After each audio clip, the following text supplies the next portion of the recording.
labas. Pasižiūrėkim dienos kortą lapkričio 22 dienai.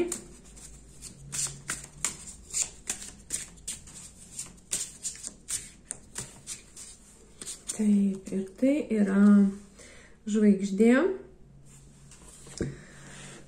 Gali būti, kad kažkas suteiks vilties, tikėjimo dėl jūsų svajonės išsipildymo. Gali būti, kad priešingai kažkas jums atrodys labai tolima ir nepasiekiama. Kai kas gali būti, kad svajosite apie tam tikrus dalykus, kuriuos norite turėti. Galbūt tam tikrą žmogų ir matysite kaip savo svajonę, kurią norite prisitraukti.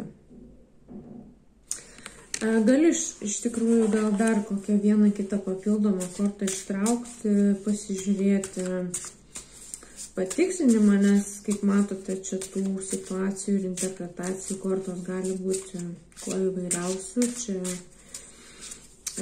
priklausomai nuo kiekvienos situacijos, tai kai žiūri daug žmonių, yra sunku kažką tiksliau pasakyti. Iškrito skeptrų karalius.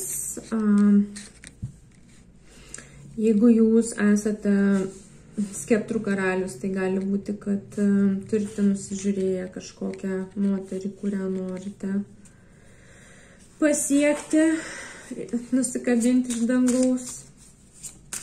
Gali būti, kad jūs imsitės aktyvių veiksmų savo svajonės link, nes skeptrų karalius reprezentuoja aktyvę ugnies energiją, veikimą, kryptingą veikimą, pastangų dėjimą link to, ką norite pasiekti. Ir monetų karalius,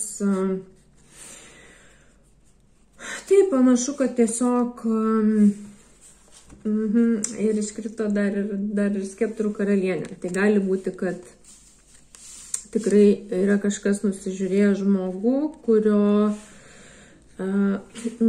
siekia ir nori pasiekti, ir yra tam tikra aistra ir siekiama kryptingai, stabiliai, galbūt netgi lėtai, nepaisant to, kad yra aistra ir noras tą žmogų pasiekti ir turėti galbūt kuo greičiau, bet stengiamas eiti per stabilų pagrindą, be skubėjimo, ir nes, kaip žinia, tokie greiti dalykai labai greitai ir subliūkšta, sugriūna. Tai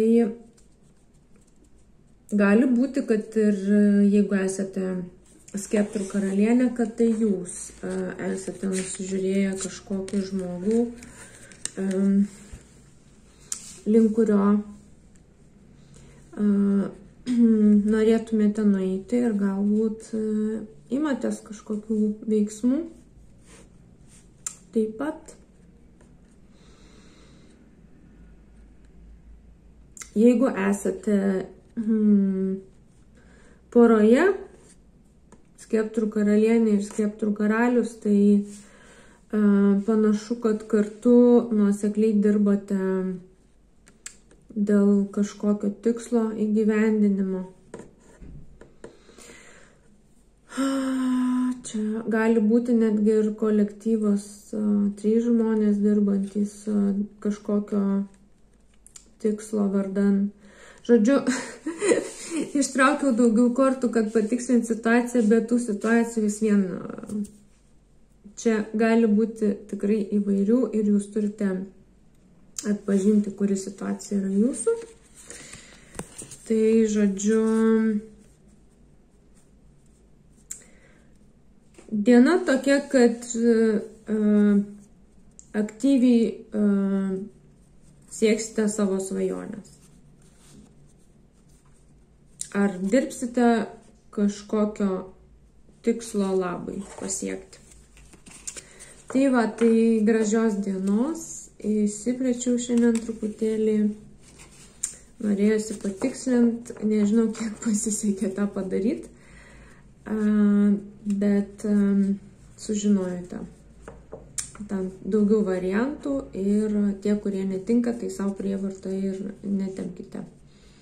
Nereikia jų prisiklijuoti, kai matote, kad jūsų situacija visiškai ne jūsų. Tai tiek, gražios dienos ir iki.